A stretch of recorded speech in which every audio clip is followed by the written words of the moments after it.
বাংলাদেশ আওয়ামী লীগ নির্বাচনে আসার কোনো প্রয়োজন নাই, কোনো দরকার নাই। তবে তোদের উদ্দেশ্যে আমি একটা কথা বলি, নির্বাচনের অপেক্ষা আছে শুধু বাংলাদেশ আওয়ামী লীগের বঙ্গবন্ধু সৈনিকরা।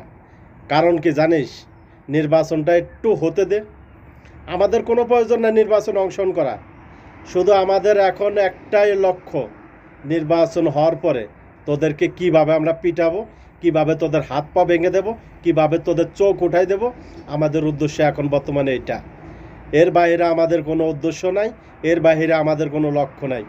বাংলাদেশ আওয়ামী লীগের এখন শত্রু বিএনপি না, জামাতও না, একমাত্র শুধু শত্রু হলো তোরা।